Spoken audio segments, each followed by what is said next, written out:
Hello student, welcome to my channel formal lecturer. आज हिंदी का जो है ना बहुत महत्वपूर्ण वीडियो है। इस वीडियो में हम लोग 70 नंबर बिल्कुल पक्का करने वाले हैं। इसके बाहर आपके बोर्ड एग्जाम में कुछ नहीं आने वाला है, तो भैया इस वीडियो को जल्दी से लाइक कर दो, चैनल पर नए हैं सब्सक्राइब कर लो। ये टारगेट 90 प्लस है, आप लोगों को 90 नहीं 95% भी आएगा। केवल आपको करना क्या है, मैं जो भी वीडियो अपलोड करूँ उसको अच्छे से देखना है, नोट करना है अपने इंपॉर्टेंट नोट्स में। तो इस वीडियो को देखने के बाद हिंदी का आपका 70 नंबर बिल्कुल पक्का हो जाएगा। वीडियो को 20,000 लाइक तक जल्दी से ले जाओ एंड अपने फ्रेंड्स के साथ शेयर कर दो। जल्दी से हर जगह इस वीडियो को शेयर कर दो, क्योंकि बहुत ज्यादा मेहनत लगा है इस वीडियो को बनाने में। और आप लोग इस वीडियो को जल्दी से देखो और हाँ, जो भी क्वेश्चन है उसे नोट कर लो, ठीक है। और हाँ, उसे बाद में पढ़ते रहिएगा। इससे पहले अगर आप लोगों के सामाजिक विज्ञान का 70 नंबर बिल्कुल पक्का एंड गणित का 70 नंबर बिल्कुल पक्का नहीं देखा है क्लास 10 का, तो मैंने ऑलरेडी बना दिया है। क्या कर रहे हो, लिंक इस वीडियो के डिस्क्रिप्शन में जाके देख लो, या फिर वीडियो के पीछे एंड स्क्रीन लग जाएगा, वहां से देख लेना, ठीक है। तो ये है हिंदी का 70 नंबर बिल्कुल पक्का वाला वीडियो, जो कि कोई ऐसा नहीं देने वाला है आज तक पूरे यूट्यूब पर, ऐसा आपको नहीं मिलेगा, क्योंकि मैं आपको बहुत अच्छे से पढ़ाने वाला हूं। हाँ, अगर आप लोग इससे नोट करोगे तो अच्छे से नोट कर लेना यार, और हाँ, उसे टाइम टू टाइम पढ़ते रहना। चलो फिर शुरुआत करते हैं आज के इस वीडियो को, जिसका नाम है आचार्य रामचंद्र शुक्ल जी का जीवन परिचय। ये आपके बोर्ड एग्जाम के लिए आईएमपी है। क्लास 10th के हर एक जीवन परिचय देखने के लिए आपको चैनल को सब्सक्राइब कर लेना है, क्योंकि मैं आपको फुल जीवन परिचय पढ़ाने वाला हूं, जिसका भी अच्छे से जितना आपको अगर 3 नंबर का पूछा जाता है तो ये आपको आधा नंबर भी कोई नहीं कट पाएगा, क्योंकि मैं आपको जीवन परिचय रचनाएं और इतने अच्छे से पढ़ाऊंगा ना कि आपको सीधा दिमाग में जाएगा। तो वीडियो को लाइक कर दो, चैनल पर नए हो तो सब्सक्राइब कर लेना। एंड हर एक जीवन परिचय आचार्य रामचंद्र शुक्ल, जयशंकर प्रसाद एंड महादेवी वर्मा, राजेंद्र प्रसाद, सूरदास, तुलसीदास, सभी का जीवन परिचय पढ़ने के लिए, ठीक है। तो चलो फिर देखते हैं जीवन परिचय। देखो, जीवन परिचय का अर्थ है पूरा आपको इनका जीवन परिचय बताना है, क्या हुआ था इनके जीवन में, कैसे इनके रहन सहन थे, इनके पिता का नाम, माता का नाम, क्या इनकी डिग्रियां थी, इन्हें क्या मिला, ठीक है। तो सबसे पहले आप समझो, आचार्य रामचंद्र शुक्ल जी का जन्म जो है ना सन 1889 ईस्वी में हुआ था। कब हुआ था? सन 1884, सॉरी वेरी सन 1884 ईस्वी में हुआ था। कब हुआ था? सन 1884। आपको सन ज़्यादा याद रखना है, क्योंकि अगर ये याद है ना तो यही आपका मेन पॉइंट है। जो उनका जीवन, जब उनकी जन्म हुआ था, मृत्यु हुआ था, ये बहुत ज़्यादा इंपॉर्टेंट होते हैं। तो इनको आप बार बार रटो कि आचार्य रामचंद्र शुक्ल का जन्म सन 1884 ईस्वी में हुआ था, 1884। इस तरह से कई प्रकार से रटो, ठीक है। में बस्ती जिले के आगोना नामक ग्राम में हुआ था। मतलब ये जो थे ना, आचार्य रामचंद्र शुक्ल जी का जन्म 1884 ईस्वी में बस्ती जिले के आगोना नामक ग्राम में हुआ था। इनके गांव का नाम था आगोना, ओके। एंड इनके पिता का नाम चंद्रवली शुक्ल था। इनके पिता का नाम क्या था? चंद्रवली शुक्ल। याद रखना ये इनके पिता का नाम भी, कि इनके पिता का नाम क्या था? चंद्रवली शुक्ल था, ओके। एंड इनकी प्रारंभिक शिक्षा दीक्षा पिता के साथ राठ तहसील नामक ग्राम में हुआ। मतलब इनके पिताजी राठ तहसील नामक ग्राम में रहते थे, कोई काम करते थे, ठीक है। तो वहीं ये रहकर, अपने पिताजी के साथ रहकर आचार्य रामचंद्र शुक्ल प्रारंभिक शिक्षा, मतलब शुरुआती शिक्षा दीक्षा जो है पिताजी के पास राठ तहसील नामक ग्राम में हुआ था, ओके। यहाँ तक समझ में आ गया? कोई दिक्कत तो नहीं है? इंटरमीडिएट में आने पर इनकी शिक्षा में बाधा उत्पन्न हुई। मतलब जब ये इंटरमीडिएट में आए, इंटरमीडिएट मतलब 12th में आए, तो इनकी शिक्षा में बाधा उत्पन्न हो गई। अब क्यों बाधा उत्पन्न हो गई वो तो अभी आपको आगे पता चल जाएगा। देखो, शिक्षा में बाधा उत्पन्न कब होती है ना, जब आप किसी विषय में कमज़ोर हो, या फिर बिल्कुल पढ़ने में मन नहीं लगता, या फिर आप कोई बिजनेस कर रहे हो तो पढ़ाई में वैसे भी मन नहीं लगेगा। तो ऐसे में इनका क्या हुआ ना कि इनकी 12th इंटरमीडिएट में आने पर इनकी शिक्षा में बाधा उत्पन्न हुई, तथा गणित में कमज़ोर होने के कारण आगे नहीं पढ़ सके। अब इनका सबसे बड़ा बाधा क्या था? गणित में कमज़ोर होना।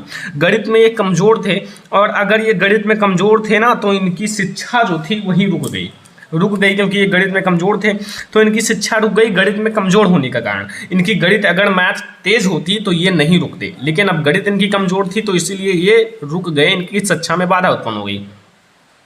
मिर्जापुर के मिशन स्कूल में चित्रकला के अध्यापक के रूप में कार्य किए। मतलब चित्रकला के अध्यापक के रूप में, यानी कि कला जो आर्ट होते हैं उनके रूप में ये कार्य किए, क्योंकि ये चित्रकला में आई होप बहुत ज़्यादा अच्छे थे, चित्रकला इनको बहुत आता था। तो ये चित्रकला के अध्यापक के रूप में कार्य किया। एंड मिर्जापुर के पंडित केदारनाथ पाठक एवं प्रेमघन के संपर्क में आकर इन्होंने हिंदी उर्दू, बंगला, संस्कृत, अंग्रेजी आदि भाषाओं का ज्ञान अर्जित किया। सॉरी, किसके संपर्क में आकर? यहाँ दो नाम आपको सुनो, केदारनाथ एंड प्रेमघन। तो इन दोनों के संपर्क में जब आए आचार्य रामचंद्र शुक्ल जी, तो इन्होंने हिंदी, उर्दू, बंगला, संस्कृत, अंग्रेजी आदि भाषाओं का अध्ययन अर्जित किया, मतलब सभी भाषाओं का ज्ञान अर्जित किया, सभी भाषाओं को पढ़ा अच्छे से। ठीक है, तो ये आपको बता देना है, ये इतनी चीज़ें हर एक चीज़ में लिखना है कि इनको हिंदी, उर्दू, फारसी, संस्कृत, बांग्ला, अंग्रेजी आदि भाषाओं का ज्ञान अर्जित किया।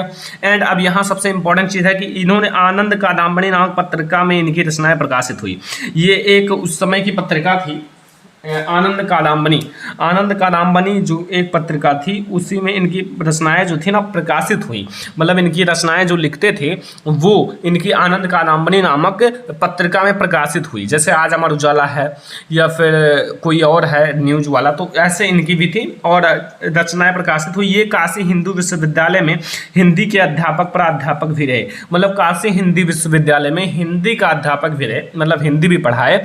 और इनकी नाटक रचना में विशेष रुचि थी, दो चीज़ों में, रचना करने में एंड नाटक, जो नाटक होता है जैसे चंद्रगुप्त जयशंकर प्रसाद जी का, ऐसे इनकी नाटक में एंड रचना करने में बहुत ज़्यादा रुचि थी।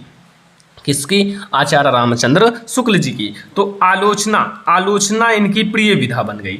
आलोचना जो थी ना इनकी प्रिय विधा थी। आलोचना एक विधा होती है, आलोचना, उपन्यास, ये सब आत्मकथा, ये सब विधाएं होती हैं। तो आलोचना जो थी ना इनकी मतलब एक रुचि वाली विधा थी, प्रमुख विधा थी, ओके, प्रिय विधा थी। लेखन कार्य करते हुए महापुरुष का सन 1941 में स्वर्गवास हो गया। ठीक है, 1941 में स्वर्गवास हो गए। अब ये देखो 1884 में इनका जन्म हुआ और 1941 में स्वर्गवास हो गया। तो उधर 16 साल और इधर कितने हैं? 41। और अगर आप क्या करो 41 में 16 जोड़ोगे तो यहाँ 7 एंड 5 यानी कि 57 साल ये जीवित रहे। ठीक है, 57 साल। तो यहाँ इनकी रचनाएं भी देख लो। रचनाएं क्या हैं?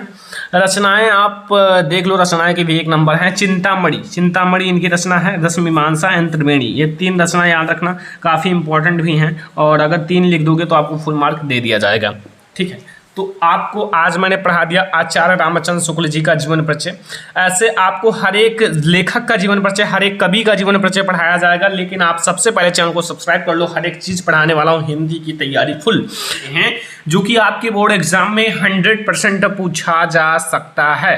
ये जीवन परिचय है जयशंकर प्रसाद जी का। और ये अगर आप जैसा मैं बताता हूँ ऐसा लिख दोगे तो अगर आपका आधा नंबर भी नहीं कट पाएगा, क्योंकि मैं आपको बहुत अच्छे से समझाने वाला हूँ और आपको 100% समझ में आ जाएगा, क्योंकि ये जीवन परिचय आपके बोर्ड एग्जाम में आने वाला है। वीडियो को कर दो लाइक, चैनल पर नया सब्सक्राइब कर लेना। और ठीक है, तो आओ हम लोग देखते हैं जीवन परिचय।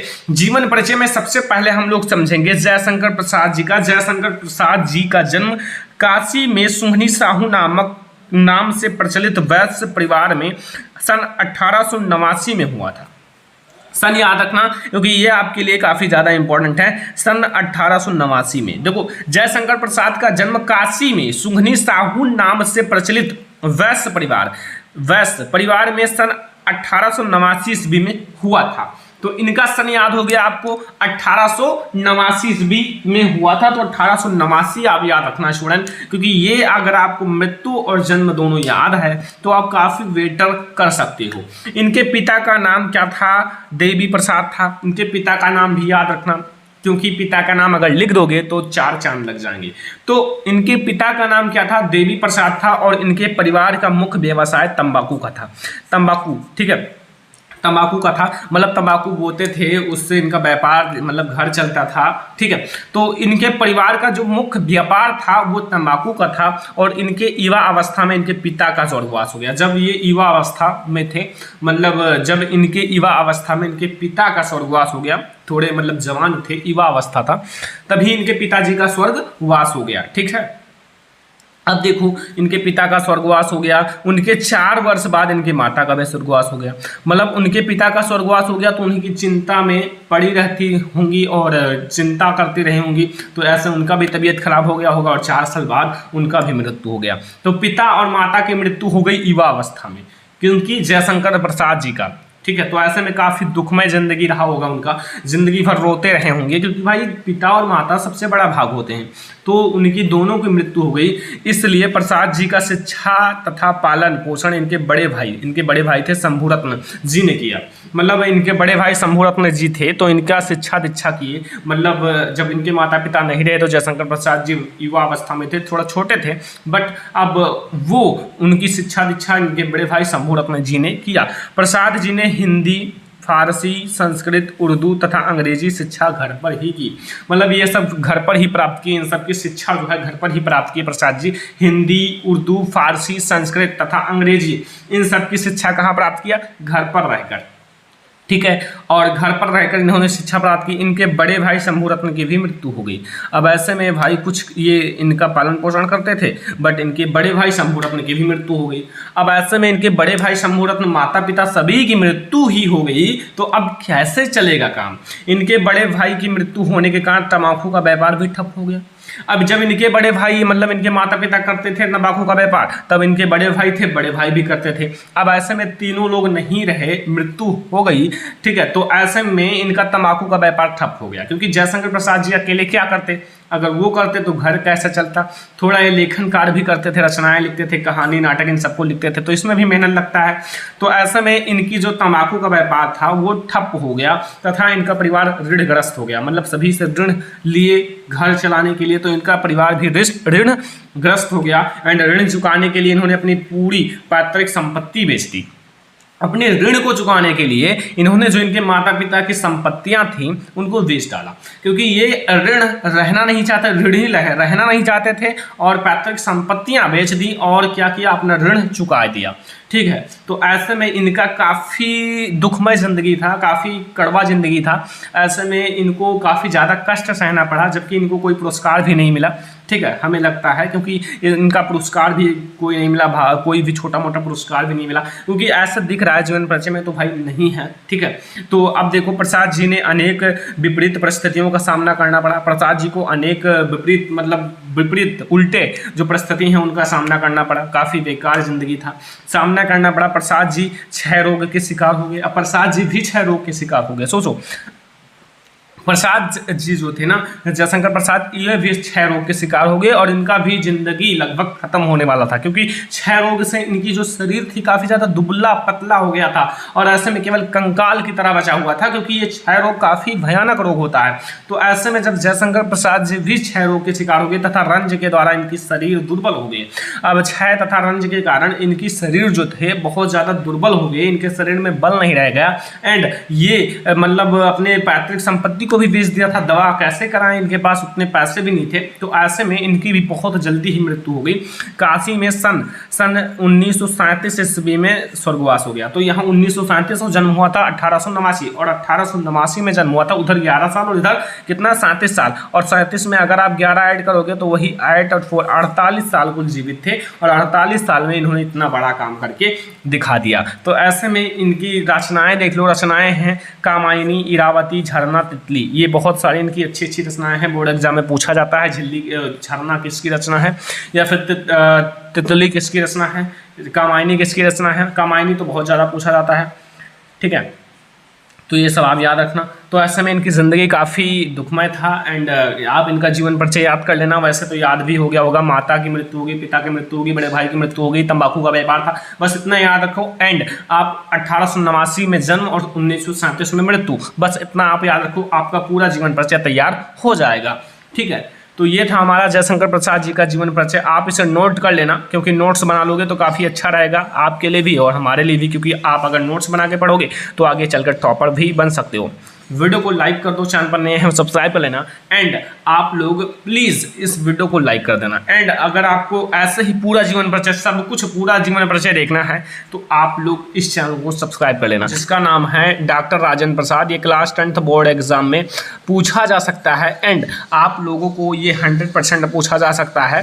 तो इस वीडियो को आप लोग लाइक कर देना, ठीक है, 100%। एंड चैनल पर नए हैं सब्सक्राइब कर लेना। एंड अगर आप ऐसा जीवन परिचय लिखोगे तो आपका 1/2 भी नंबर नहीं कटने वाला है, क्योंकि मैं बहुत ही अच्छे से समझाने वाला हूँ पूरा जीवन परिचय और उनकी रचना भी। तो चलो फिर शुरुआत करते हैं इस वीडियो का। देखो, सबसे पहले डॉक्टर राजेंद्र प्रसाद जो कि एक बहुत अच्छे व्यक्ति थे, जो फर्स्ट क्या थे, प्रेसिडेंट ऑफ इंडिया, यानी कि ये फर्स्ट राष्ट्रपति भी रह चुके थे। तो देखो जीवन परिचय, डॉक्टर राजेंद्र प्रसाद जी का जन्म सन 1884 ईस्वी में बिहार राज्य के छपरा जिले में जीरादेही नामक ग्राम में या स्थान पर हुआ था। तो देखो जो डॉक्टर राजेंद्र प्रसाद जी थे उनका जन्म हुआ था कब, 1884 में बिहार राज्य के छपरा जिले के जीरादेही नामक स्थान पर हुआ था। ठीक है, इनका जन्म हुआ था। और गांव याद रखना, थोड़ा सन याद रखना, 1884 सन बहुत ज़्यादा जरूरी है कि इनका जन्म कब हुआ था, मृत्यु कब हुआ था। तो जन्म आपको याद हो गया 1884 ईस्वी में, मृत्यु आपको नीचे मिलेगा। ठीक है, तो यहाँ देखो, एंड इनके पिता का नाम क्या था, महादेव सहाय था। इनके पिताजी का नाम क्या था, महादेव सहाय। ओके, महादेव सहाय था। एंड इन्होंने कलकत्ता विश्वविद्यालय से एमए और एलएलबी की परीक्षा उत्तीर्ण की। एमए और एलएलबी की थी कहाँ से, एलएलबी जो कि वकील की होती है, वकील का। तो इन्होंने कलकत्ता विश्वविद्यालय से एमए और एलएलबी की परीक्षा उत्तीर्ण की, अर्थात काफ़ी मेधावी छात्र थे, इनको पढ़ने में मन भी लगता था एंड काफ़ी अच्छे थे। एंड एलएलबी की परीक्षा उत्तीर्ण की। ये एक मेधावी छात्र थे, मेधावी मतलब काफ़ी अच्छे छात्र थे, अपने क्लास में टॉप करते थे, ये सब इनके अंदर था। ठीक है, तो ये एक मेधावी छात्र थे, इनका पढ़ने में रुचि था एंड एलएलबी भी किए हुए थे, एमए भी किए हुए थे। तो इन्होंने सन 1911 से 1920 तक कलकत्ता और पटना से वकालत का कार्य किया, मतलब वकालत का कार्य किया भी, क्योंकि इन्होंने एलएलबी किया हुआ था। तो 1911 से 1920 यानी कि लगभग 9 साल तक कलकत्ता और पटना में वकालत का कार्य भी किया। ठीक है, वकालत का कार्य किया, लेकिन उसे छोड़कर गांधी जी के आदर्शों से प्रभावित हुए और सन 1917 में इन्होंने चंपारण के आंदोलन में सक्रियता से भाग लिया। मतलब चंपारण एक आंदोलन चला हुआ था, उसमें इन्होंने भाग लिया, क्योंकि गांधी जी के मतलब जो आदर्श थे उससे ये प्रभावित हुए। गांधी जी ने कुछ बताया होगा कि आपको ये करना चाहिए, अपना देश गुलाम है, उसको आज़ाद करना चाहिए, तो ऐसे में ये भाग भी लिए। ठीक है, चंपारण आंदोलन में सक्रियता से भाग लिया तथा राष्ट्रीय स्वतंत्रता संग्राम में लग गए। तथा जो राष्ट्रीय स्वतंत्रता संग्राम यानी कि अपने देश को स्वतंत्र कराने में लग गए, कौन, डॉक्टर राजेंद्र प्रसाद जी। ओके, समझ में आया। एंड आगे देखो, इन्होंने विदेश जाकर भारत के पक्ष को विश्व के समक्ष प्रस्तुत किया। जो भारत का पक्ष है उसे पूरे विश्व के समक्ष प्रस्तुत किया। ये विदेश गए और पूरे भारत को अपने विश्व के समक्ष प्रस्तुत किया, मतलब ये भारत को एक अच्छा जगह देना चाहते थे और भारत के प्रति थे। तो ऐसे में ये भारत के थे भी, तो विदेश भी गए थे। ठीक है, एंड फिर आप देखो, इन्होंने अनेक बार जेल भी सहन किया। मतलब जब अंग्रेज थे तो भाई सीधा इंडिया वाले को जेल भेज देते थे, कोई गलत काम करते थे। तो इन्होंने कई बार जेल में गए, मतलब कई बार जेल का भी सहन किया। कौन, डॉक्टर राजेंद्र प्रसाद जी। तो ऐसे में ये कई बार जेल भी गए, जेल में भी रहे, लेकिन फिर भी हार नहीं माने। डॉक्टर राजेंद्र प्रसाद 3 बार भारतीय राष्ट्रीय कांग्रेस के सभापति रहे। मतलब 3 बार ये भारतीय राष्ट्रीय कांग्रेस के सभापति रहे, 3 बार। ठीक है, कांग्रेस के सभापति रहे। ठीक है, एंड इनका एक काम था सादा जीवन उच्च विचार, इनके जीवन का मूल मंत्र था। मतलब सादा जीवन, एक सादा जीवन और उच्च विचार, मतलब ऊंचा करने का विचार हो, तो यही इनका एक जीवन का मूल मंत्र था। इनके जीवन का मूल मंत्र था, ये इनके लिए सबसे बड़ा मंत्र था और इनका यही मंत्र था। कोई कुछ पूछे आपका कौन सा मंत्र है, आप कैसे सक्सेस हुए, तो सादा जीवन उच्च विचार। ठीक है, ये काफ़ी अच्छी चीज़ है। एंड फिर आगे देखो, इनकी निष्पक्षता और प्रतिभा को ध्यान में रखकर इनको भारत का प्रथम राष्ट्रपति नियुक्त किया गया। मतलब इनकी निष्पक्षता और प्रतिभा, इनकी अंदर की प्रतिभा कि हाँ ये प्रतिभा, ये राष्ट्रपति के लायक हैं, इनके अंदर प्रतिभा है ये करने की, तो इसी सब को देखकर इनको भारत का प्रथम राष्ट्रपति नियुक्त किया गया।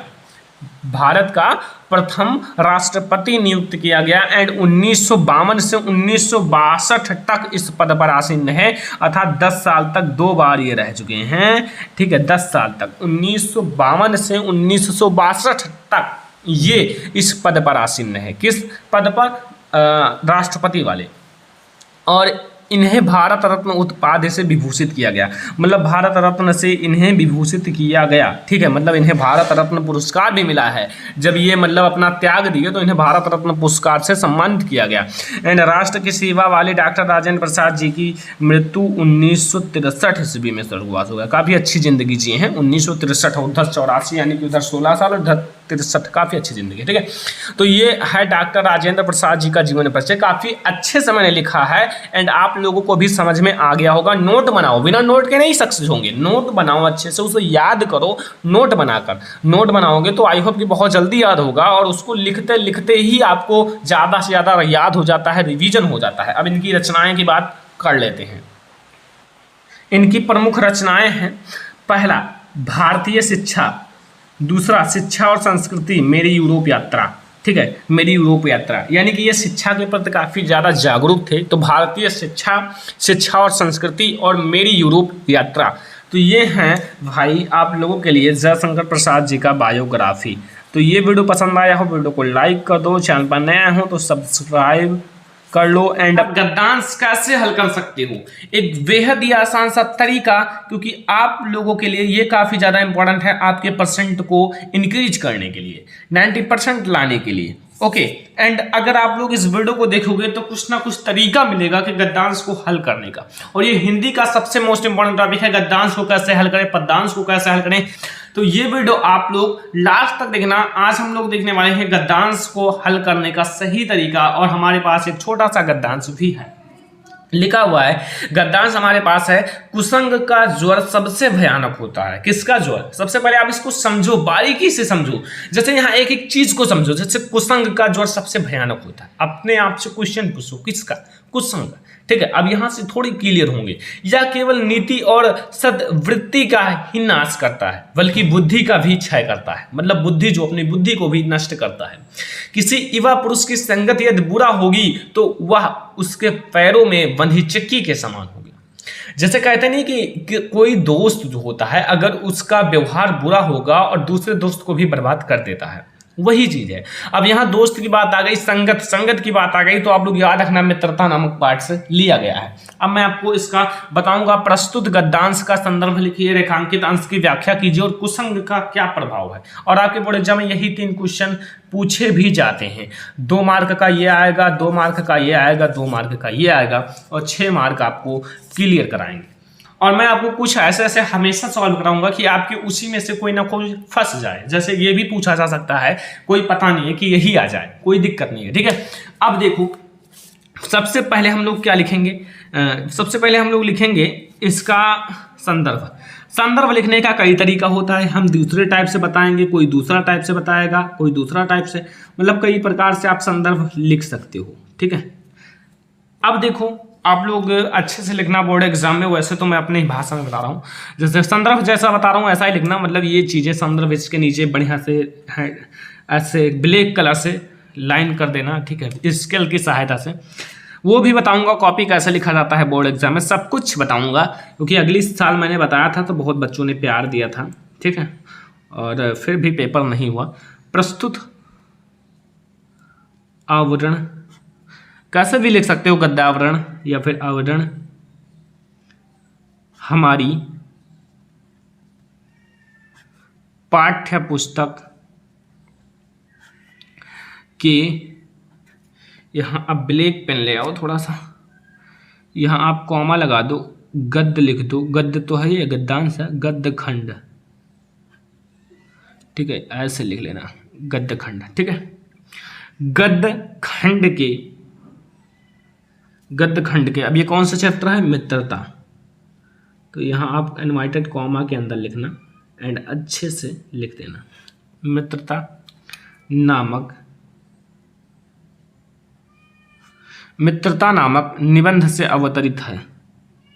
ये आपका कौन सा विधा है? निबंध, ठीक है, निबंध से अवतरित है।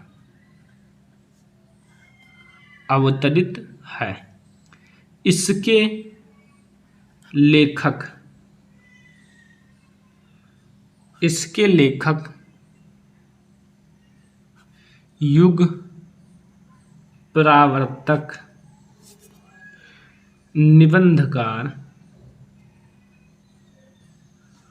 निबंधकार आचार्य रामचंद्र शुक्ल हैं। आचार्य रामचंद्र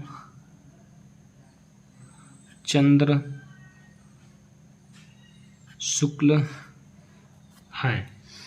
अब भाई वैसे तो आप लोगों की हैंड राइटिंग और अच्छी होगी तो आप लोग और अच्छे से लिखिएगा, ठीक है।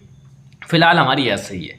तो यहाँ आपका ये हो गया संदर्भ। संदर्भ आपको ऐसे लिखना है, आपको जैसा मैंने ब्लैक पेन यूज किया है वैसा लिख लेना है, और अगर आप ऐसे लिखोगे तो आपको फुल मार्क देगा, एग्जामिनर आपको 2 में 2 मार्क जरूर देगा। ओके, तो ये आपका हो गया संदर्भ लिखने का सही तरीका। एंड आपको अब दूसरा क्वेश्चन पूछा है रेखांकित अंश की व्याख्या कीजिए। तो व्याख्या आपको कितना का करना है, जो रेखांकित अंश है जितना, यहाँ देखो जैसे कुसंग का ज्वर सबसे भयानक होता है, यह केवल नीति और सद्बुद्धि का ही नाश नहीं करता बल्कि बुद्धि का भी क्षय कर देता है। इतना का ही आपको इसका व्याख्या करना है, पूरे का नहीं करना है, कुल केवल इतना का ही, ठीक है। लेकिन इतने को आपको थोड़ा बड़े में अच्छे से लिखना है कि लगे हाँ 2 नंबर का है, बड़े में लिखना है, ठीक है। तो अगला क्वेश्चन हम लोग करने से पहले मैं यहाँ ही ये कर देता हूँ, लेकिन चलो फिर अगला क्वेश्चन करते हैं। तो व्याख्या करना था हमें, ठीक है, यही व्याख्या करना था, तो व्याख्या हम लोग कर लेते हैं। रेखांकित अंश की व्याख्या करना है तो व्याख्या हम लोग कर लेते हैं। देखो, प्रस्तुत रेखांकित अंश में आचार्य रामचंद्र शुक्ल जी ने कहा है या कहते हैं कि बुरी संगति, बुरा साथी, बुरा संगति, बुरा साथ किसी घातक या भयानक बुखार के समान हानिकारक है। जैसे कोई बुरा व्यक्ति, बुरा साथ किसी घातक या भयंकर बीमारी के समान है। जैसे एक भयंकर बीमारी आपको मार सकता है, ठीक उसी प्रकार से एक बुरा संगत, बुरा दोस्त आपको इसी बुखार के समान बहुत ज्यादा हानिकारक है, क्योंकि वो जो होता है ना आपको बिल्कुल बुरा बना देता है, और जब व्यक्ति बुरा हो जाता है तो उसे आर ना पार कुछ नहीं दिखता है, उसको जो मन में आता है वही करता है, और जो मन में आता है वो आदमी कर दे तो ये उसकी जिंदगी खराब हो जाती है। ऐसे में आप यहां देख सकते हो वही चीज कहा है आचार्य रामचंद्र शुक्ल जी ने कि बुरी संगति, बुरा साथ किसी घातक या भयंकर बुखार के समान है। उससे कम नहीं है, उससे ज्यादा हो सकता है लेकिन कम नहीं है, उससे ज्यादा हानिकारक हो सकता है लेकिन कम हानिकारक नहीं है। जैसे अगर कोई व्यक्ति यदि भयानक ज्वर बुखार से पीड़ित होता है तो उसकी शरीर और स्वस्थ या नहीं बिगड़ता बल्कि कभी कभी प्राण भी चले जाते हैं। मतलब शरीर की स्वस्थ नहीं बदलते, वो बढ़िया रहते हैं, चंगा मंगा रहते हैं, लेकिन कभी कभी उनकी मतलब जान चली जाती है। जान जैसे ऐसे में मतलब उसके प्राण निकल जाते हैं, प्राण चले जाते हैं, मर जाते हैं, क्योंकि उनको बुखार था काफी तेजी से। उसी प्रकार से एक बुरी संगत वाला व्यक्ति आपको मार सकता है, मार नहीं बल्कि आप उनकी संगत में रहकर आप खुद मर सकते हो, क्योंकि वो जो है ना एक बहुत बेकार ज्वर के बराबर है और वो आपके शरीर को बहुत ज्यादा हानि पहुंचाता है, ठीक है। उसी प्रकार बुरे मित्रों के साथ बुरी संगत भी हमारी नैतिकता, सदाचार, मन, बुद्धि और आचार विचार को नष्ट करके हमें अपमानित और तिरस्कृत कर सकता है, ठीक है। हमें अपमानित कर सकता है, तिरस्कृत कर सकता है। कैसे? जैसे अगर एक बुरा संगत कोई व्यक्ति करता है, कोई लड़का करता है, कोई दोस्त जिससे वो बुरी संगत करता है, तो वो दोस्त जो है ना एक अच्छा व्यक्ति, पढ़ा लिखा व्यक्ति, मतलब एक बच्चा है जो क्लास 12th में पढ़ रहा है, बढ़िया से पढ़ रहा है, क्लास 10th में टॉप किया है, क्लास 12th में पहुंचा हुआ है, क्लास 12th में वो गया और दूसरे स्कूल में, और वहां उसको मिल गया किसी संगत एक बुरे व्यक्ति, एक 2-3 बुरे साथियों का संगत मिल गया, उसके साथ रहा, और वो क्या होगा ना उसके साथ रहकर वो भी बुरा हो जाएगा, और क्या होगा कि वो जो टॉप करता था वो जीरो से स्टार्ट होंगे और 40-50% ला पाएंगे। ऐसे में कभी भी बुरी व्यक्ति का आप साथ ना करो, वरना आप बाद में जरूर पछताओगे। पहले तो कुछ नहीं होता लेकिन बाद में वो जरूर आता है सामने। अगला क्वेश्चन है कुसंग का प्रभाव क्या होता है। अब आपको बताना है जो कुसंग का प्रभाव क्या होता है, आप पहले इसे पढ़ो, पूरा मैं पढ़ाता हूं।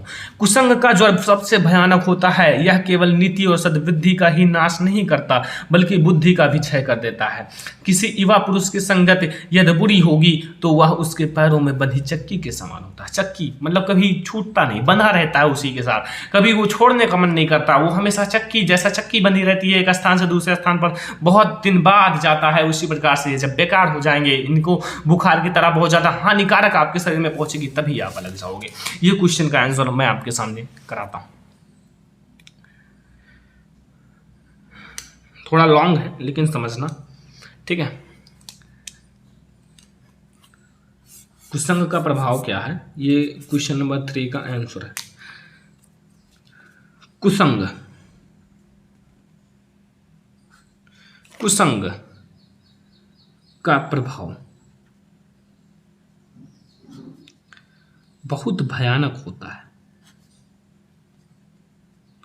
बहुत भयानक होता है। क्या होता है? बहुत भयानक होता है। यह मनुष्य लिखा है, नहीं दिख रहा हो तो देख लो, मनुष्य। ठीक है, मनुष्य की नैतिकता, सब उसी मैंने पद्यांश से लिया है। ठीक है, बनाकर अच्छे से। और श्रेष्ठ श्रेष्ठ अच्छे आचरण को नष्ट कर देता है। जो उसका अच्छा आचरण है, अच्छा कर्तव्य है, जो उसके मन में है, उसको भी नष्ट कर देता है। अच्छा करने का कुछ सोच रहा है, 8 घंटे 10 घंटे पढ़ने की सोच रहा है, या फिर कुछ कमाने की सोच रहे हैं, तो वो भी नष्ट हो जाता है।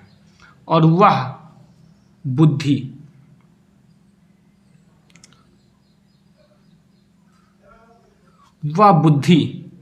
को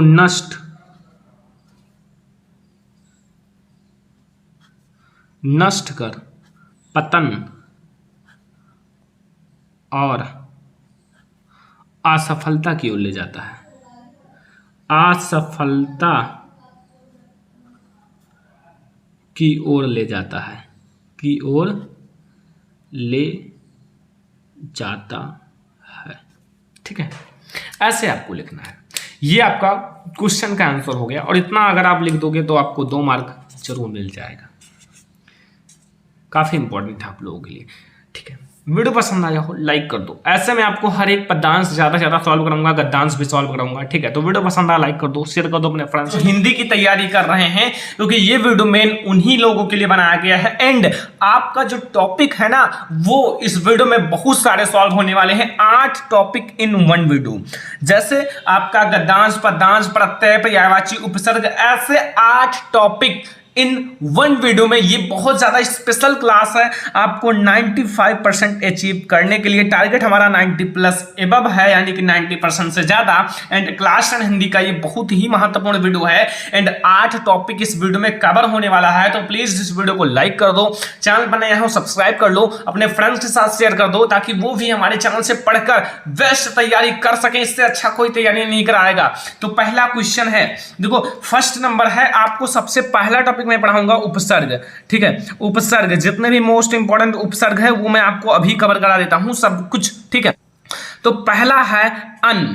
अन का मतलब होता है, अन आपको आगे जोड़ना है। उप मतलब होता है आगे, आगे आपको जोड़ना है। जैसे अन आपको जोड़ना है और कोई अच्छा शब्द बनाना है। ऐसा नहीं कि आपको बेकार शब्द बनाना है। जैसे अन, अन से आपका अनाचार एंड अनर्थ। ठीक है, ये आगे मैंने देखो अन जोड़ा है, ये अन। ठीक है, और इसका बना दिया अनर्थ, और इसका मैंने अन जोड़ के अनाचार, यानी कि मैंने कई अच्छा चीज बनाया।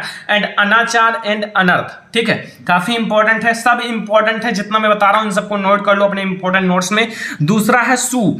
सु एंड सु का होगा उपसर्ग, सुमार्ग एंड सुगम। देखो सु से मैंने बनाया, जैसे सु आगे लगा दिया तो सुगम। ठीक है, सुंदर भी बना सकता था, कोई दिक्कत नहीं। तो यहां सु का होगा सुमार्ग एंड सुगम। तीसरा है उप। उप का होगा उपकार एंड उपयोग। ठीक है, उपकार एंड उपयोग। उपवन भी लिख सकते थे, कोई दिक्कत नहीं, जो आपके मन में आए। लेकिन हाँ, जिसका आपने नाम सुना हो, अच्छा लग रहा हो, उन्हीं को लिखना। ठीक है, तो यहां आपको समझ में आया। उप का क्या होगा? उपकार एंड उपयोग। तीसरा एंड चौथा है परि। परि का अर्थ होता है परिवार एंड परिचय।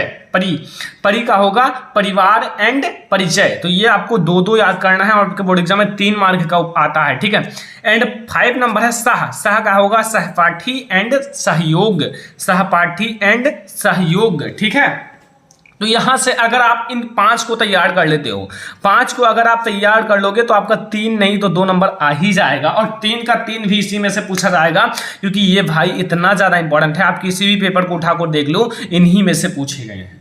मैंने सब कुछ पेपर उठाकर, मॉडल पेपर एंड इंग्लिश की copy and notes and book, सब कुछ उठाकर जो हमें सबसे ज्यादा इंपॉर्टेंट लगा है उसी को मैंने नोट किया है। क्योंकि आपके भविष्य का सवाल है और आपको भविष्य को हमें संवारना है, बिगाड़ना नहीं है, संवारना है। और आप 95% लाओगे हमारे चैनल से तैयारी कर। मैं कम बताऊंगा लेकिन अच्छे से बताऊंगा कि हाँ वो बोर्ड एग्जाम में टच कर जाए, क्योंकि मैं आपको विश्वास के साथ पढ़ाता हूं, गारंटी के साथ। दूसरा क्वेश्चन देखो, प्रत्यय।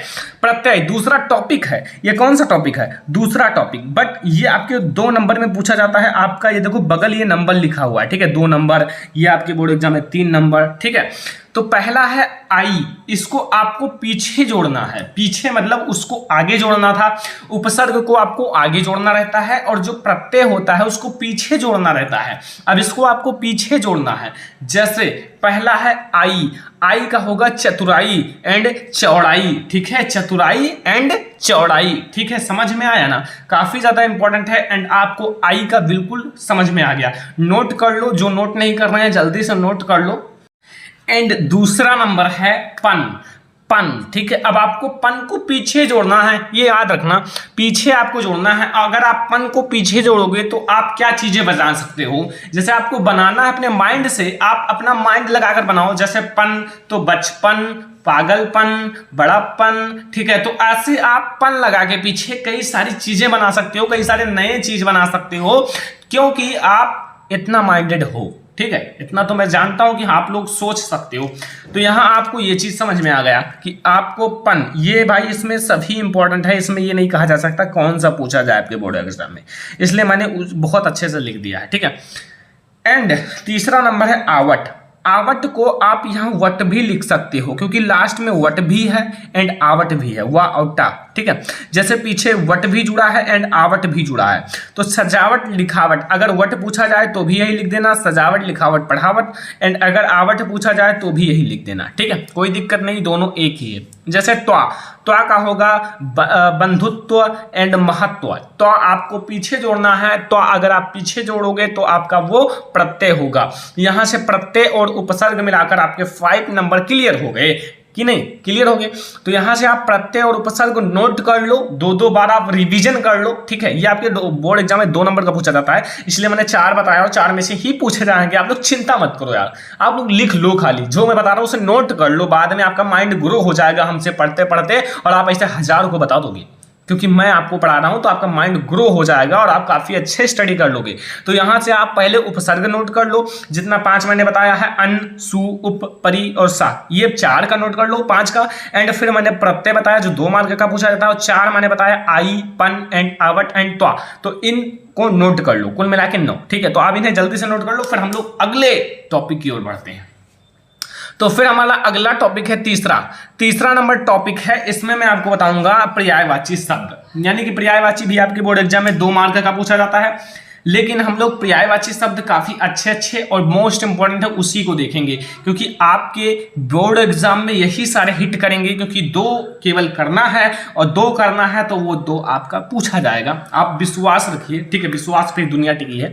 पहला है कमल, कमल का होगा सत, दल एंड नीरज, ठीक है, कमल का क्या होगा, सतदल एंड नीरज। दूसरा है जल, जल का होगा पानी एंड जीवन, देखो पानी, जल का होगा पानी और जीवन, अगर पानी का पूछ ले तो जल और जीवन कह सकते हो, ठीक है, कोई दिक्कत नहीं। नीरज पूछ ले तो कमल और सतदल कह सकते हो।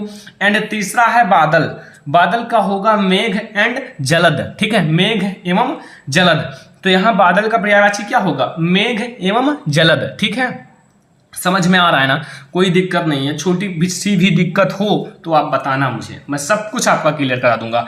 चौथा है सूरज, सूरज का होगा सूर्य एंड भास्कर, ठीक है, इसका पर्यायवाची शब्द है, जैसे एक व्यक्ति का दूसरा नाम होता है उसी प्रकार से इन सबके कई सारे नाम हैं। तो मैंने आपके बोर्ड एग्जाम में 2 पूछा जाएगा और 2 का 2 लिखना है, जैसे कमल का आप सतदल और नीरज लिख दो, जल का पानी और जीवन लिख दो, आपका 2 नंबर क्लियर हो जाएगा यहां से। ओके, तो सूरज का क्या होगा, सूर्य एवं भास्कर। एंड 5 नंबर है पुष्प, पुष्प का होगा कुसुम एंड फूल, 2 तो आप जानते हो, पुष्प को फूल भी कहा जा सकता है, और आप एक बात और याद कर लेना, कुसुम भी कहा जा सकता है। तो यहां से आपको 5 पर्यायवाची शब्द तैयार करने हैं, नंबर 1 कमल का, नंबर 2 जल का, नंबर 3 बादल का, नंबर 4 सूरज का, नंबर 5 पुष्प का। और अगर आप इन 5 को तैयार कर लोगे तो पर्यायवाची शब्द आपकी मुट्ठी में होगा, ठीक है, आप मन कहे छोड़ो मन कहे पकड़ो। तो यहां से आपके पर्यायवाची शब्द हो गए कंप्लीट। फिर हम लोग अगले टॉपिक की ओर चलते हैं। अगला टॉपिक है तत्सम। तत्सम शब्द यानी कि आपके तद्भव दिए रहेंगे, उसको तत्सम में लिखना है। अब तद्भव जो होता है उसको तत्सम में लिखना है, ठीक है। ये दोनों एक ही चीज है, लेकिन आपका तद्भव में दिया रहेगा बोर्ड एग्जाम में पेपर में, और आपको उसे तत्सम में लिखना पड़ेगा। तत्सम आपका शुद्ध शब्द है, एंड आपका तद्भव भी थोड़ा अटपटा शब्द है, ठीक है। अब देखो भाई, तद्भव को तत्सम में लिखना है। जैसे पहला कपूर, कपूर का जो तत्सम होता है शुद्ध रूप वो है कर्पूर, ठीक है। आपको ऊपर चुटकी वाला लगाना है, यानी कि आपको आधारा लगाना है, फिर आपका वो हो जाएगा। दूसरा नंबर है दही, दही को आपको दधी कहना है, दधी, ठीक है। दधी समझ में आ रहा है ना, कोई दिक्कत नहीं है। तो दधी आपको कहना है दही, दही का जो तत्सम होगा वो क्या होगा, दधी होगा, ठीक है। एंड तीसरा नंबर है मौत, मौत का होगा, मौत का क्या होगा, मृत्यु, क्या होगा, मृत्यु। एंड 5 नंबर है सांप, सांप का होगा सर्प, क्या होगा, सर्प, ठीक है। समझ में आ रहा है ना, कोई दिक्कत नहीं है, कोई दिक्कत नहीं होगा, क्योंकि आपको मैं अच्छे से पढ़ाऊंगा। तो यहां से आपके ये चौथा टॉपिक है, अभी 4 टॉपिक और हैं। तो ये चौथा टॉपिक आपको 2 नंबर दिलाएगा। कितना नंबर, 2 नंबर, बट वैसे नहीं दिलाएगा। आप इसे नोट करो, जो हिंदी का इंपॉर्टेंट नोट्स है उसे याद करो, रटो। जितनी बार आपको ये याद ना हो जाए, कोई पूछे कि आपका दही का तद्भव क्या, तत्सम क्या होगा, तो आप तुरंत बता दो दधी, सांप का क्या होगा, सर्प, मौत का होगा मृत्यु। तो ऐसे अगर आप बताओगे फटाफट जान जाएगा, हाँ लड़की में दम है भाई, इससे टक्कर मत लो वरना फिर नीचे हो जाओगे। तो ऐसे में आप ऐसा बनो ना, सीनियर बनो, जूनियर में कोई फायदा नहीं है। आजकल दुनिया कंपटीशन में है, और अगर आप कंपटीशन में रहोगे तभी आपको दुनिया देखेगी, वरना फिर आप पीछे हो तो पीछे रहो, कोई आपको नहीं कहेगा कि आगे आओ। क्योंकि सभी लोग आजकल एक दूसरे के दुश्मन हैं। केवल आपके माता पिता सोचेंगे कि हमारा लड़का आगे जाए, हमसे भी आगे जाए। दुनिया को ये नहीं सोचता कि ये बंदा हमसे भी आगे जाए, लेकिन आपके माता पिता हमेशा सोचते हैं कि हमारा लड़का हमसे भी आगे जाए, ठीक है। तो ऐसे में आप इतना मेहनत कर दो ना कि आपसे आगे कोई क्लास में ना रहे। मैं आपको बोर्ड, ज्यादा बड़ी बोर्ड की नहीं बात कर रहा हूं, आपसे आगे क्लास में कोई ना रहे, ठीक है। तो यहां आपका हो गया तत्सम एंड तद्भव। अगला हम लोग देखेंगे पांचवा टॉपिक जो है आपका वो है श्लोक। क्या है, श्लोक। और एक अच्छा सा श्लोक मैंने लिखा है, और आपको अच्छा लगे तो बताना, ठीक है। देखो श्लोक में आपको कैसे लिखना है, जैसे बंधनम मरणम वपि जयो वापि पराजयः, ठीक है। एंड उभयत्र समूह वीर वीर भावो ही वीरता, ठीक है। ये एक श्लोक है, एंड एक श्लोक ये आपका है। और मैं आपको एक श्लोक और बताऊंगा। अगर कहीं यही श्लोक आ जाए कि आपके बोर्ड एग्जाम में कि इसका संदर्भ प्रसंग व्याख्या लिखो, तो क्या करोगे। तो ऐसे में आपको मैं 2 श्लोक बता देता हूं। पहला तो ये है कि बंधनम मरणम वपि जयो वपि पराजयः, एंड उभयत्र समूह वीराः वीर भावे ही वीरता, ठीक है। तो ये आपका पहला श्लोक है, एंड काफी ज्यादा इंपॉर्टेंट है। आपके बोर्ड एग्जाम में हो सकता है यही पूछ लिया जाए, क्योंकि काफी ज्यादा इंपॉर्टेंट मैंने देखकर लिखा है। तो ऐसे में मैंने सोचा कि एक और श्लोक आप लोगों को लिखकर अच्छे से बता दूं, ताकि आप लोगों का जो कंफ्यूजन है वो दूर हो जाए हमेशा के लिए, ठीक है। तो आप लोग श्लोक अभी याद कर लो, क्योंकि श्लोक काफी इजी है, ठीक है। एंड श्लोक को याद कर लोगे तो आगे चलकर आपको कोई दिक्कत नहीं होगा, परेशानी नहीं होगा। तो चलो फिर हम लोग एक श्लोक देख लेते हैं, ठीक है। देखो पहला आपको मैं इस दूसरे कॉपी में लिखाऊंगा। देखो एक तो ये है जो अभी मैंने बताया है, और दूसरा श्लोक समझ लो। देखो मैं यहां लिख देता हूं, डबल कॉमा लगाओ, सब कुछ याद रखना, वरना श्लोक है कट जाएगा नंबर। सर्वे, बहुत सारे स्टूडेंट को ये वाला याद होगा, लेकिन इसे याद कर लेना। वैसे इसका हिंदी अनुवाद भी बहुत ज्यादा पूछा जाता है, ठीक है। थोड़ा पेन चेंज कर लें, ठीक है। सर्वे भवन्तु सुखिनः,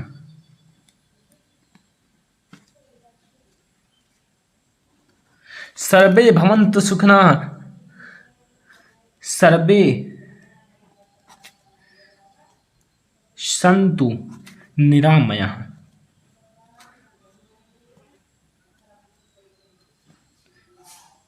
सर्वे भवन्तु सुखिनः, सर्वे सन्तु निरामयाः, एंड सर्वे भद्राणि। मैं सबको अच्छे से बता देता हूं, आपके साथ लिखकर ये बता दूं, ताकि आप लोगों को हमेशा रटा रहे, ठीक है। सर्वे भद्राणि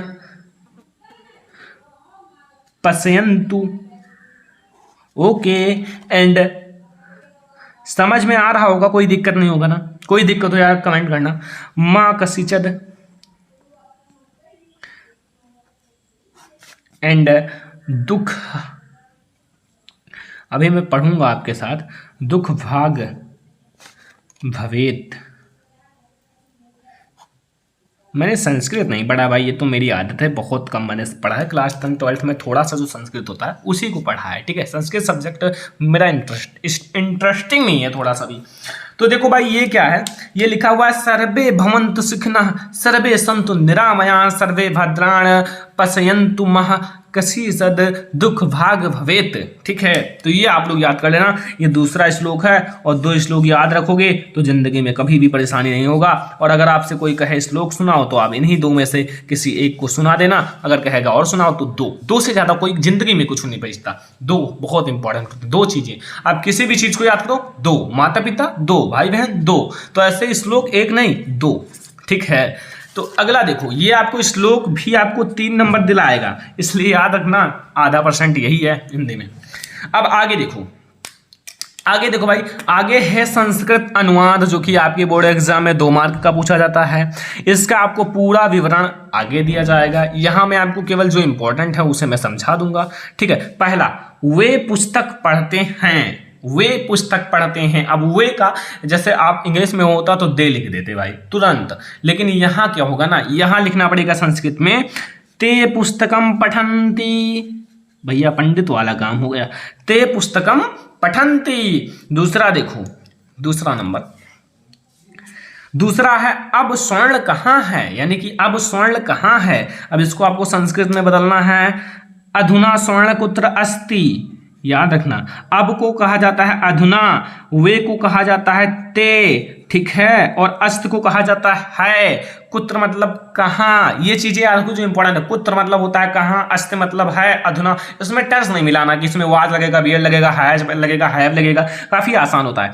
मैं भौतिक सुख नहीं चाहता, तो यहाँ मैं का अहम होगा, ये याद रखना, मैं का क्या होगा, अहम, मैं अहम भौतिकम सुखम, यहाँ वच्छामी, वच्छामी मतलब चाहना, उसमें तो शुड मैं माइट ये सब लगता है, लेकिन इसमें क्या लगेगा, वच्छामी। ओके, समझ में आ रहा है ना हर एक चीज। अगला देखो, चौथा नंबर, आज वर्षा नहीं होगी, अध वर्षा न भविष्यति, यानी कि भविष्यत मतलब भविष्य में बताया गया है, आज वर्षा नहीं होगी अनुमान लगाया गया है।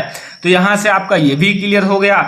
5वां नंबर है, हम दोनों विद्यालय गए, आवम विद्यालयम आगच्छाओ, ठीक है। तो यहाँ से भाई संस्कृत का मैंने कुछ अच्छा ही बताया है, संस्कृत में अनुवाद करना है, 2 नंबर मिलेगा। फर्स्ट आपको मैंने 5 जितने भी मोस्ट इंपॉर्टेंट है 5 मैंने बता दिया है। ऐसे आप एक्सरसाइज करो और ज़्यादा, क्योंकि ये भाई उतना मतलब अच्छे हैं, बट इसमें से एक आ सकता है, एक हो सकता है अलग से आजा, क्योंकि ये जो है ना इसमें बहुत सारे एक्सरसाइज है। तो मैंने 5 जो मोस्ट इंपॉर्टेंट है, हर बार बोर्ड एग्जाम में पूछा जाता है, वही बताया है, बट और थोड़ा एक्सरसाइज कर लेना। किसका? संस्कृत अनुवाद का। वैसे अगर आप कहोगे तो मैं 30 मोस्ट इंपोर्टेंट संस्कृत अनुवाद का वीडियो ले आऊंगा ओनली 2 दिन में, लेकिन अगर आप कमेंट करोगे तो, वरना फिर अगला सब्जेक्ट आएगा।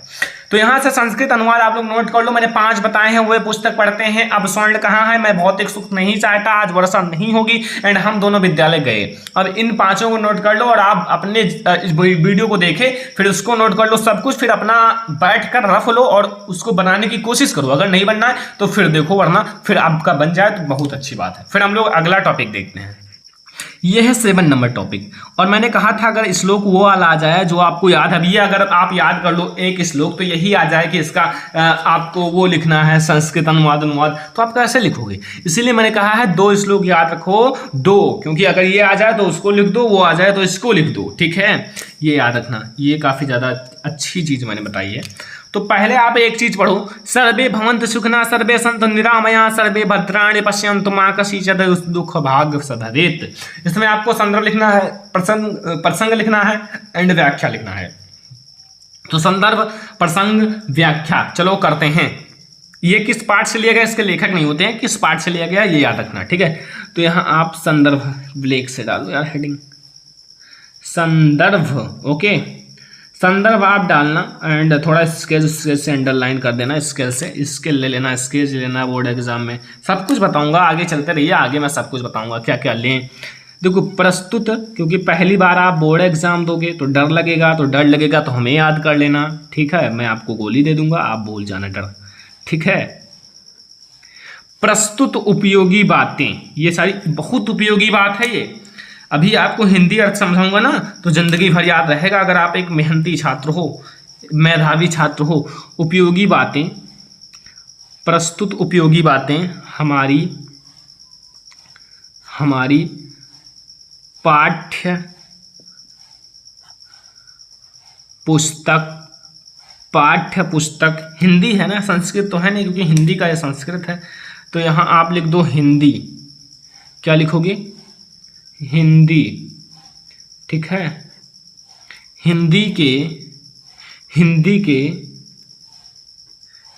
के संस्कृत खंड, ये भी आप ब्लैक से लिखना, जैसा मैं लिख रहा हूँ, सॉरी यार, ब्लैक से। संस्कृत खंड, कौन सा खंड है ये? संस्कृत खंड, ठीक है। पाठ से उद्गृत है, इसके कोई लेख, कौन सा खंड है ये? संस्कृत खंड, ठीक है। इसके कोई लेखक वोखक होते नहीं है, ठीक है। एंड संस्कृत खंड के, अब इसका लेसन का नाम लिख दो, मतलब पाठ का नाम लिख दो बस, भारतीय संस्कृति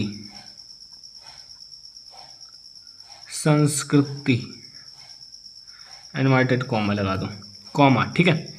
कॉमा आप लगा देना, ब्लैक्स लिखना। पाठ से उद्गृत है, पाठ से उद्गृत है, ओके। तो यहां से आपको ये क्लियर हो गया ना। ये आपको कैसे लिखना है? ये आपका होता है स्टूडेंट संदर्भ, ये आपका क्या होता है? संदर्भ, याद रखना, ठीक है। याद भी रहेगा, छोटी सी चीज है यार, याद नहीं रहेगा तब क्या याद रहेगा। देखो अगला है, इसमें आपको प्रसंग लिखना है। प्रसंग में कुछ नहीं है, कुछ छोटी सी चीज लिखना है। प्रसंग में क्या लिखना है कि प्रस्तुत श्लोक में,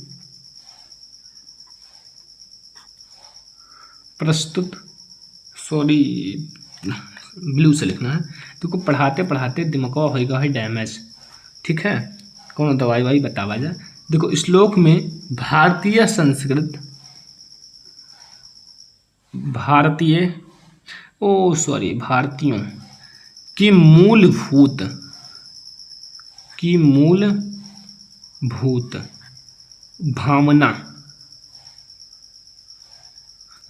भावना पर प्रकाश डाला गया है। क्या डाला गया? प्रकाश डाला गया, क्योंकि बहुत इंपॉर्टेंट भावना है, मूल भावना है।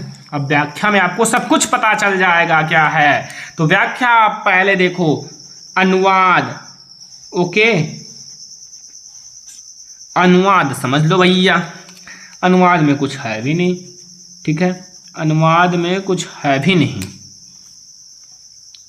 देखो अनुवाद में क्या करना है ना, देखो आपको लिखना है, जब, अभी मैं आपको समझाऊंगा सब कुछ, सुखी हूं, जब सुखी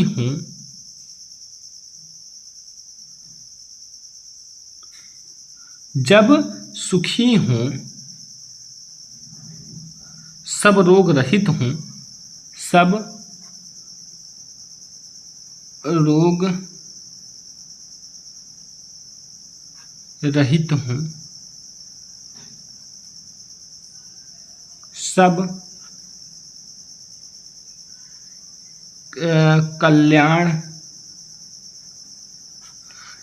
कल्याण को देखें,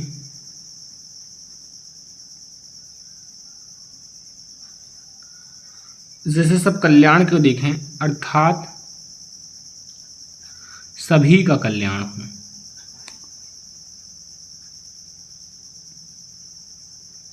दिख नहीं रहा है, कल्याण हो, मतलब सभी, जैसा मैं लिख रहा हूँ अगर ऐसा भी लिख दोगे तो आपको फुल मार्क दिया जाएगा। कोई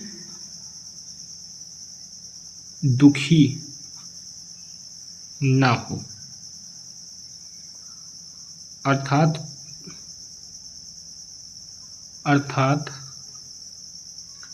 कोई भी दुख का भागी ना हो। क्या ना हो? दुख का भागी ना हो, ना बने, ना हो। यह एक मूलभूत बात कहा गया है कि भारतीय संस्कृत पाठ है तो बहुत अच्छी बात कहा गया है। इसमें क्या कहा गया है, क्या अच्छी बात कहा गया? आपको पता चल गया होगा कि सब सुखी हों। जैसे जो भी व्यक्ति हैं पूरा पब्लिक इंडिया में या फिर कोई पूरे वर्ल्ड में जो भी लोग आए हैं तो वो सुखी हों, दुखी से ना हो। उसके पास खाना ना हो, पीना ना हो, पानी ना हो, एंड सड़क पर रहने हो, घर ना हो, तो ऐसे कौन सी जिंदगी? ये सब जिंदगी बेकार है। अगर आपने जन्म लिया है, अगर आप भगवान ने जन्म दिया है तो सब सुखी हों, रोग रहित हों, रोग ना हो उनके अंदर, सबको कल्याण देखें, सब कल्याण को देखें, मतलब सबका कल्याण हो, अर्थात सभी का कल्याण हो। मतलब कोई भी व्यक्ति है उसका कल्याण हो, जो चीज सोच रहा है उसको मिले, उसका कल्याण हो, कोई दुखी ना हो। मतलब कोई भी व्यक्ति हो तो वो दुखी ना हो, अर्थात कोई भी दुख का भागी ना हो। तो ये है इसका अर्थ। काफी आसान होता है लेकिन बहुत सारे स्टूडेंट कहते हैं कि हमें यही निकालने में पूरा प्राण निकल जाता है। भाई ध्यान से पढ़ो, हर एक चीज इजी लगेगा, चुटकियों में आपके होगा, लेकिन जब आप ध्यान से पढ़ोगे। देखो आपको संदर्भ लिखना है, प्रसंग लिखना है, व्याख्या लिखना है, आपको 4 नंबर मिल जाएगा, संस्कृत का है, ठीक है। तो देखो लिखा हुआ है सर्वे भवन्तु, ठीक है, सभी सुखी हों, सुखिना, सर्वे भवन्तु निरामया, सभी का कल्याण हो, सर्वे भद्राणि पश्यन्तु, यानी कि अर्थात कोई भी दुखी ना हो, तो अर्थात कोई भी दुख का भागी ना हो। तो यहाँ आपको संदर्भ लिखना है, प्रसंग लिखना है, एंड फिर आपको व्याख्या करना है। तो यहाँ से आपको क्या मिलेगा? नंबर मिलेगा। कितना नंबर मिलेगा? 4 नंबर, ठीक है। तो यहाँ से आपका ये क्लियर हो गया। ऐसा ही मैं आपको और सारे कराऊंगा, तो ये आपको समझ में आ गया हो तो अच्छी बात है। फिर हम अगला टॉपिक देखते हैं, ठीक है।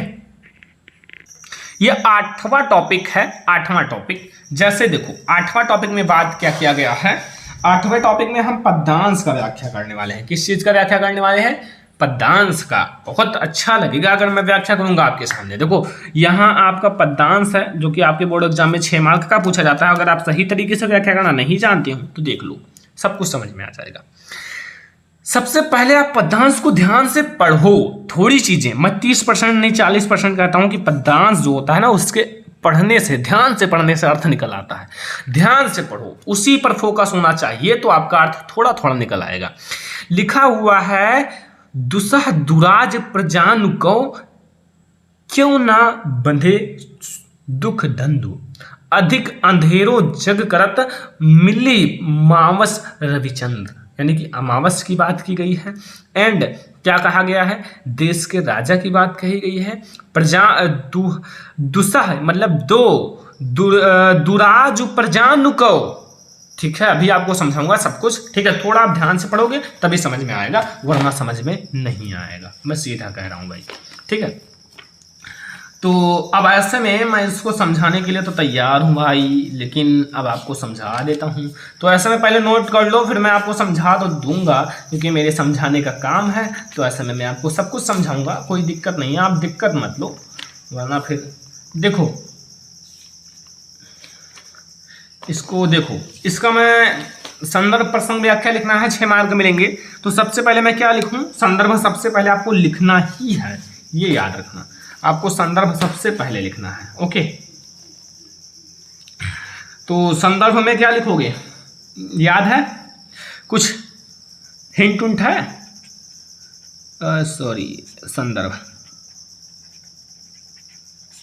संदर्भ, ठीक है। संदर्भ में आप लिखो भाई, संदर्भ, बस हो गया संदर्भ।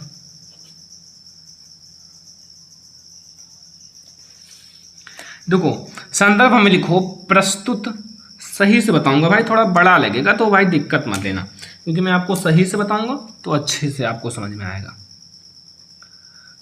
ब्लैक एंड ब्लू पेन लेकर बैठो, क्योंकि अगर आपको समझ में आएगा तभी अच्छा रहेगा।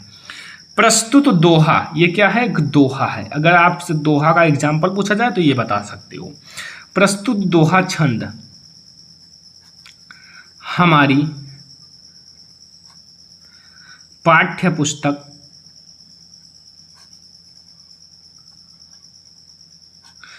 पुस्तक के काव्यखंड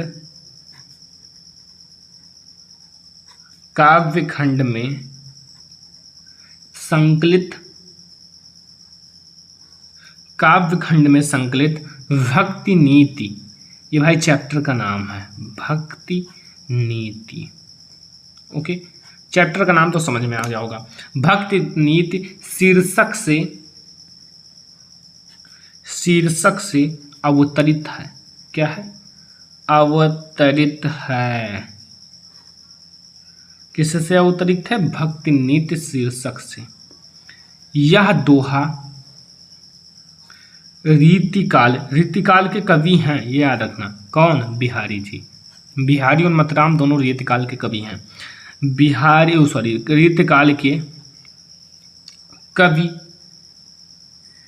रीतिकाल के कविवर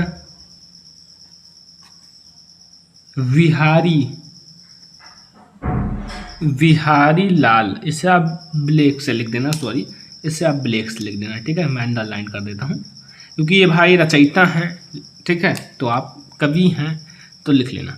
बिहारी लाल की रचना बिहारी सतसई, मतराम सतसई, बिहारी सतसई। जैसे बिहारी सतसई और मतराम अलग लेखक हैं, ठीक है, वो भी रीतिकाल के हैं।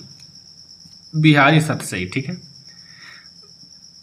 से उद्गृत है।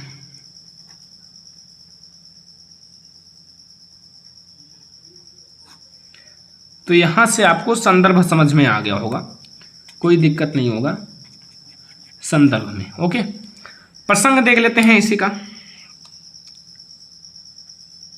संदर्भ एक बार समझ जाओ कैसे लिखा जाता है। बस पाठ का नाम, लेखक का नाम चेंज कर लो, आपका 2 नंबर नहीं 4-5 नंबर पक्के हो जाएंगे, क्योंकि इसमें भी पूछा जाता है, संस्कृत में भी पद्य गद्य दोनों में पूछा जाता है, तो ऐसे में आपका बहुत अच्छा रहेगा।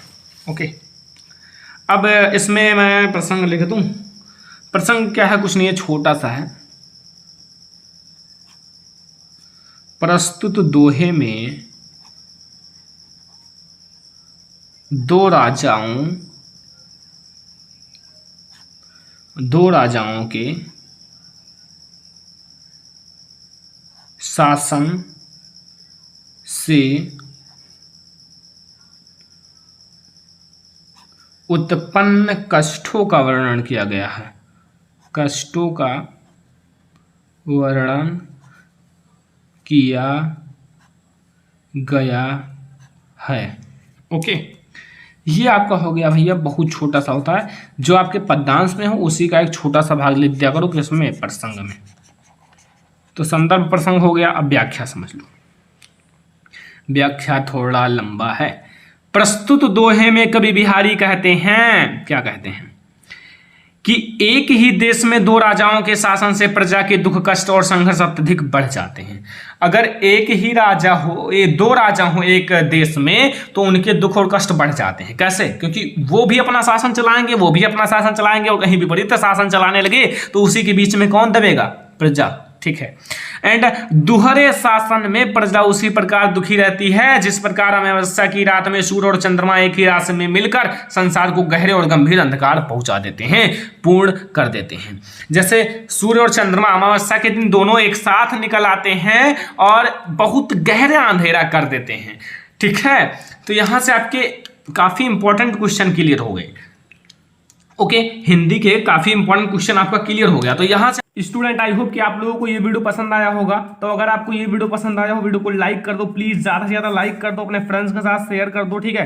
एंड अगर चैनल पर नया हो सब्सक्राइब कर लो। और हाँ, आपको बताना है कि किस सब्जेक्ट का आपको और मैराथन क्लास चाहिए, ठीक है। जल्दी से आप लोग कमेंट करो, अपने फ्रेंड्स के साथ शेयर कर दो, चैनल पर नया हो सब्सक्राइब कर लो। एंड हाँ, आप लोग बताओ जल्दी से किस सब्जेक्ट में दिक्कत है। ये आपके लिए बहुत मेहनत करके वीडियो बनाया गया था, तो प्लीज आप लोग इस वीडियो को 20,000 लाइक तक पहुंचा दो, ठीक है। एंड चलो फिर आज के इस वीडियो को यहीं पर एंड करते हैं। बिल्कुल आपको वीडियो को लाइक करना है, शेयर करना, अपने फ्रेंड्स के साथ, चैनल पर नए हो सब्सक्राइब कर लेना है, और आप लोगों को ऐसा ही हर सब्जेक्ट का मैराथन क्लास मिलने वाला है। Thanks for watching this video.